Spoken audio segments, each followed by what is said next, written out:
What up, though? Your homie D Royale right now with you on the all-new 104.5 The Beat, Old Town's Hip Hop and R&B. I got a special guest in the building right now, a legend in the building right now, my man T to the motherfucking K. What's going on, family? First and foremost, man, I got to get this off my chest. Last year when I met you, I was a little starstruck, and I couldn't think of any damn questions to ask you. Right, Just right. so many things came to my mind. You know, it's kind of like it's like if somebody from, I don't know, like the 80s met Richard Pryor or something like that. Right. You know, no one has that effect on me, but since you said that analogy, I respect it. No, you know, and the dopest part about it is that since then, man, like you never stopped. We had this conversation prior to the interview. You said there's a difference between touring and being on the road. With touring and making a living. And making a living. And What exactly did you mean by that? Well, see, artists who comes out with an album once in a while, they'll go on a 50-city tour, and then they take a break, and then they wait till the next album come, where it's a continuous thing for me. When I got on the mic in 1985, I've been on tour ever since then. So now it's making a living because it's a beautiful thing. I run my own company. I'm my own agent. I'm my own manager. That's dope. And what I do is I know every month, like a consultant on Wall Street. Right. You know what your quota has to be every month. And I think it's hard to call an agent, your manager. Did I get a job? Did you book a show? I don't like to be dependent on anybody like that. Right. So I pick up the phone. I make the calls. I negotiate my own deal. I know what kind of money that I want. Right. And if it's $1 on the table, I really want 99 cents. I don't care what you do with that penny. So that's how I trained myself to be, and been doing it ever since all these years. So then I got into the management game for a long time. You know, I managed Sandra Bullock. You know, I was a big hand in that with two other gentlemen named Tommy Chesterow and David Klingman. Right. I started the careers of Mike Epps, D.L. Hughley, and the rest is history. And that's what I was going, and that's, you know, just a couple different things off that is that, you know, for you to get to that mindset to manage and put yourself on the road for this, like the run that you on right now is historic. And personally, I don't think it garners enough attention that it should, enough recognition as it should, especially from a business perspective, because ever since I've been following you, you have introduced me to I think you had Tommy Davidson one time on tour. Right. I think Mike Epps was on tour with you. Right. And, you know, some of my favorites like D.L. Hughley, like how do you go and like you being on the road by yourself, how do you find these other like historical talents like a D.L. Hughley, like a Mike Epps? Like, are you in the club so much, or are you just on the road so much you see these guys and you see a vision for them, and you know obviously they know you, and you just invite them on the road? That's with what you're saying. Like when I discovered Mike Epps, I watched Mike for almost a year, right? And then I said, "Yo, you need to come to New York City," and the rest is history. But I normally watch people. I see if they have the talent. But then you have lessons in life, right? And the lessons in life, before I put anybody on now, I got to see it in their eyes. Right. See, I judge. I have a gift for that. I can see in people's eyes if they want it. And if I turn people on now, which I haven't done that in a long time, I'm about to start doing it again. Okay. I have to make sure that you're humble enough to put other people on when you make it. Right. See, because a lot of people get their breaks, but they don't have the gift to give back, to bring somebody else up. And that's why I stopped. Because it taught me a valuable lesson not to put other people on unless they're truly worthy of that position. Right. Because the gift is, I need you, when you blow up, I need you to go get somebody else to bring them up. Most definitely. And I think that's what's different now about from back then with comedy. And I think a lot now is this is so social media based. My next question was, with you being on the road so much, like, do you just have new material every night? You know, some people like to work material, you know, for about a year and a half. Right. And now with social media and people, you know, starting to it is a great thing to happen. I watched the episode of Jay-Z once, and he said he wrote everything. He didn't write anything down. Right. That's the same with me. I don't write jokes on a piece of paper. Right. Everything is in my head, or I have a conversation, or when I call people and I'm having a conversation with them, believe it or not, they're my material. So they might say something, I'm listening because my mind is trained after all these years. You like recording. I'm recording. It's like, yo, that's hilarious. You know, so I know I'm going to incorporate that in my show. Right. So when you've been doing as long as me, it's just like being a football player. It's like riding a bike. It's like you doing what you do. Right. When you've done it so long, it's called learning how to control the climate of the room. And it's just based on what kind of experience do you have? And I just have the experience to do that. So material is every day. Right. I could switch it up. I could probably do like maybe 8-9 hours of stand-up. That's crazy. Easy. That is crazy. Yo, whenever you do 8-9 hours, let me know. Yeah, I don't think I'm so. all up in After there. that, I'm going to the hospital. One of the questions, speaking on just, you know, finding and reaching back to other comedians, you were on the Breakfast Club recently. Right. And you made some, I guess, some controversial statements. They weren't really controversial to me. Right. Because I understood what you were saying. Yes. But they asked you about Kevin Hart and, Right. you know, whether you thought he was funny or not. Well, I guess it kind of transitioned into that originally. Kevin Hart being as big as he is right now, Right. You made a statement that he's a nice guy. He's a nice guy. More than he is funny as a comedian. See, there's levels to comedy, and I can't tell the people who are upset that they're wrong. Right. Because you are entitled to your opinion. True. But this is like, I have a PhD in this. And when I have my PhD, I know the game. And it's show business. I was just talking to the gentleman today about what show business is. Right. There's some people that's phenomenal in show and great in business. Right. Well, Kevin to me is okay on show, Right. but phenomenal On the business side. on business. Very understandable. And he also, the Crossroads met with him at the same time, where social media and him met. And Right. everything went off to a whole Right. nother level. Now there's a new wave of people finding out who I am. Right. And I swear to you, once you see me perform, you will understand Yeah. what I'm talking about. And it's crazy because I understood, you know, a lot of people, I think that a lot of the social media generation, they didn't know a lot of the comedic greats who are still out there performing. Right. As much as the younger ones who are now making the Instagram skits and all that stuff Right, like right. that, which I think is super dope. And I think Kevin Hart is very, very funny. But I agree with you from that standpoint that business-wise, he positions himself the right way. Phenomenal. And, you know, stand-up wise, you know, he's able to, you know, I seen Kevin Hart, I think he did a stand-up special, I think I want to say 2008. And he was funny, but, you know, at the same time, I would see other comedians who be like, I think this guy has more of a stage presence.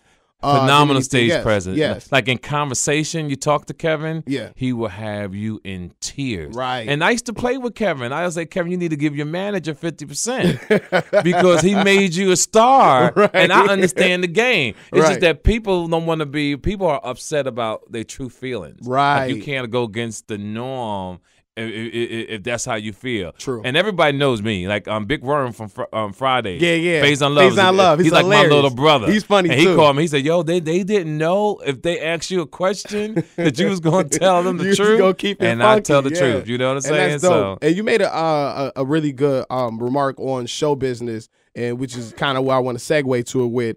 Right now they're talking about boycotting the Oscars. I'm pretty sure you heard of Yes, Jada yes, Pinkett yes. Smith and Right. Spike Lee talking about boycotting the Oscars. What are your thoughts on when it comes to the Oscars not really being diverse and if they should or shouldn't boycott the Oscars? Boycotting is a different thing. Right. Because the white people didn't want to give us an award. Right. You coming is just you falling into their game. Right. You're like, oh, you're not showing up? So now you can give these seats to other people because really blacks at the Oscars, if we just seat fillers. Right. And I'm just keeping it 100. Okay. The thing is that we are in our feelings about being accepted by other people, whereas you got to have hustle in you. Your DNA got to be a hustler. Your hustle is take care of your family. Right. Your hustle is get the paper, right? So you get the paper, you get a big home. You take care of your children, and you go on about your merry way. Right. Now, you go into the white establishments for acceptance, but in actuality, who gives a F? Nobody. Nobody, yo. Yeah. You get your praise on the street from your fans. Right. You get your praise when you walk through the mall and people say, yo, I saw you in the movie. You did your thing.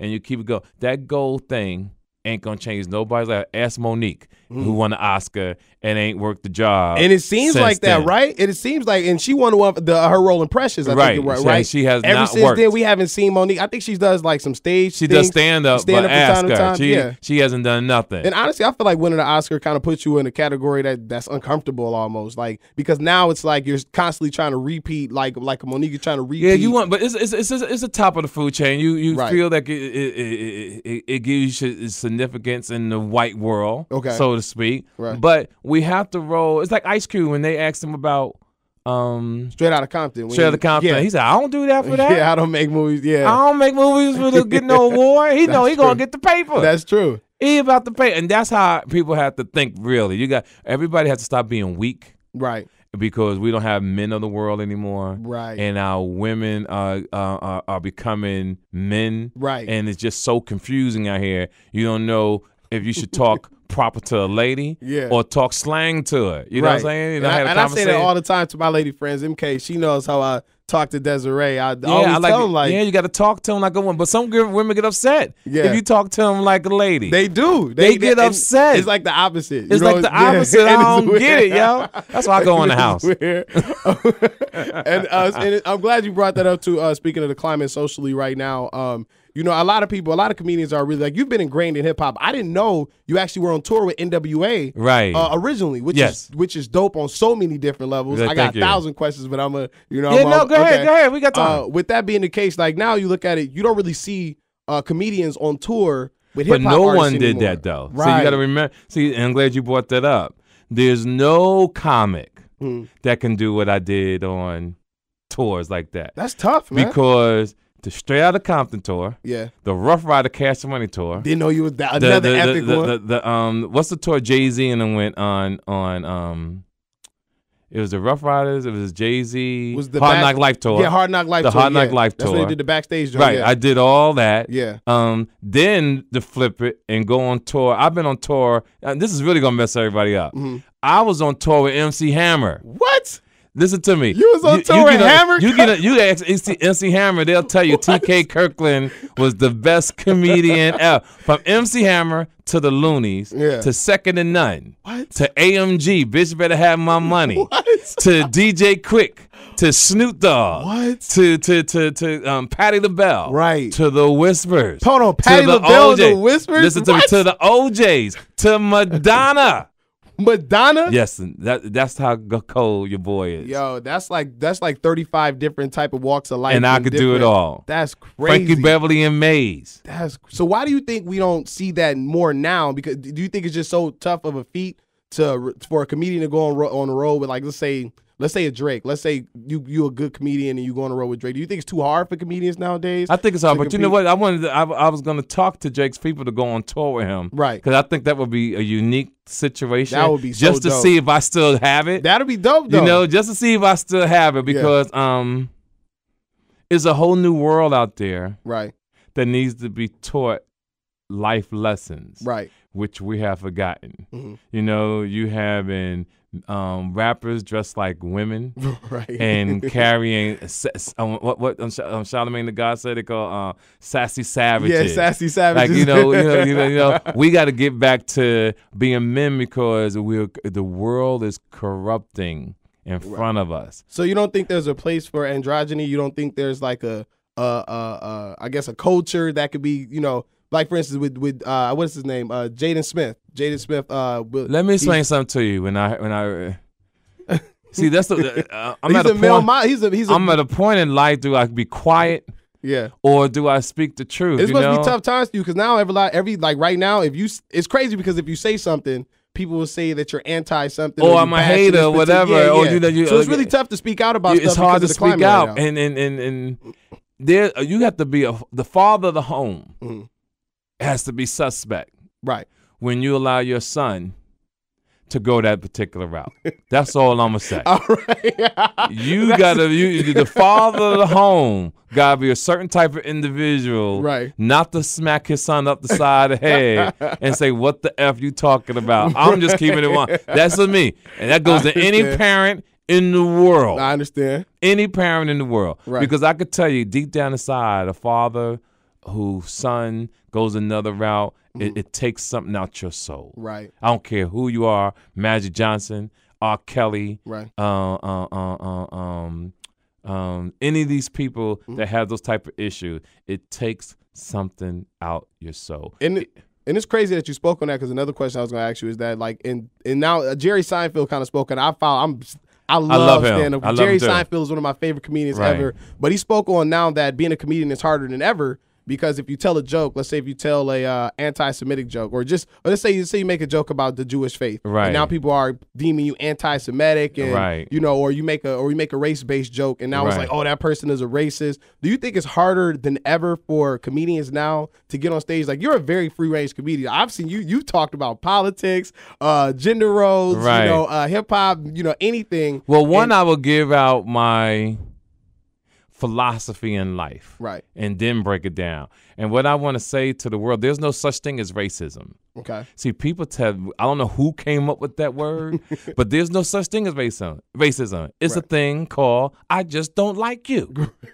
And that's life. Right. Deal with it. It's just because that it's different colors, black and white, not saying we don't like each other, we call it racism. But if you didn't like me, I didn't like you, you wouldn't say, TK, you racist towards me. Right. You would say, I don't like you. I just don't like you. The goal here is for everybody to grow up and control their emotional feelings and figure out how we can get along. Right. Because if God didn't want you to dislike anybody, you would never have that inside you. Right. So the goal is to train your mind to learn, say, hey, you know what? Maybe deep down inside I don't like you, but I'm willing to give this a shot and really work this out. Okay. Just like I tell people, I don't believe in domestic violence. Right. They always say, yo, you got to go to school, you're violent. Right. No, you stay away from the person that make you mad. Exactly. That's how you get rid of domestic violence. if people go to school and go right back to the person that they just had a fight with. That's go on about your business. It's a wrap.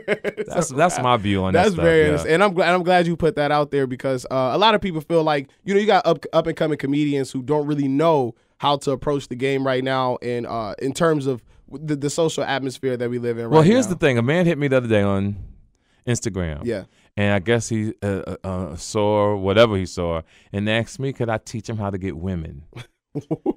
he coming to the right one. Yeah, he coming to the right one. But I also found that to be fascinating. Right. To say what is going on in the world that a man cannot approach a woman and ask her for a number and be polite to her and say, hey, can I take you out to lunch and take you out to dinner? And then you have women who are not used to men being that polite, because if you cross the line, you offend the guy. Are you thirsty? You sweating thirsty, me? Exactly. You know what I'm saying? Yeah. And we so live in you the thirst world now. Yeah. So it's so my goal from this moment on to my eyes closed forever is to put women and men up on game about life. How a man is supposed to sweat you. Right. How a man is supposed to give a woman a compliment. And how all you have to do is just say thank you. You're not to say to him, oh, I bet you say that to everybody. Yeah, I say that to everybody. Matter of fact, when I go around the corner, I see another cute girl, I'm going to tell her the same damn thing. Matter of fact, I don't want to talk to you because you're so selfish and you're thinking about yourself. That's one thing I always loved about your stand-up is that it's always been real life lessons. And me just watching you as a young man, even as a teenager to where I am right now, is that you talk about real life situations and you drop a lot of game in your stand up. You know what I'm saying? Right. Like, honestly, when I went over a woman's house and she cooked for me, I was like, damn, this whole time I've been being disrespectful because I didn't replenish the groceries that I just ate out of her house. Exactly. I watched her stand up. I felt like a damn dirtbag. I'm like, when you go to a real gentleman, when you go over a woman's house, you should have something in your hand. Right. You should have either a glass of wine, some chips, some snacks, some peanuts. You gotta have something in your hand, and you don't take it with you if you don't eat it all. Exactly. Leave it there. You leave it there. You don't take the bottle of wine. Yeah, you don't take the bottle of wine. Leave it there. You leave it there, yo. All right. Speaking of gaming and stand-ups, you're actually going to be performing tomorrow night at the Abbey downtown Orlando, actually, and I will be in the building. So who else you got on this card with you? I see you have a couple of names that I'm not familiar with. Who's actually going to go in the lineup with you tomorrow? Well, the names are on there. Okay. But what's interesting about this particular show, and the reason why I took the job, because it reminded me of when I was on tour with the Nellies, with the Jay-Z's, because there was a thing that I used to do at the beginning of these shows. I would give unheard talent an opportunity to come on stage in an 18,000-seater and perform. And one of the greatest artists that I ever did this to, which was interesting, I was in Kansas City, Missouri. And Baby and them always had a tendency to come out late. So it gave me a moment to shine. Instead of doing 5 or 10 minutes, I was eating it up. So I'll be on stage 45 minutes, almost an hour. Oh, my God, that's like a dream for me. You know what I'm saying? That's a dream come true. So I give different people the mic and see if they could sing and rap. So a gentleman comes on stage. I said, yo, do you think? He said, yeah, everybody know me. I'm like, yeah, right up. But he was real cocky, you know, and I took the mic back from him one more time, and I gave the mic back. He came on stage, and he started rapping and flowing, and 18,000 people were singing every song, every word with him. And you were in Kansas? This is in Kansas City, and the guy name was Tech Nine. What? Tech Nine. Hold up. Let me get this straight. You put Tech Nine on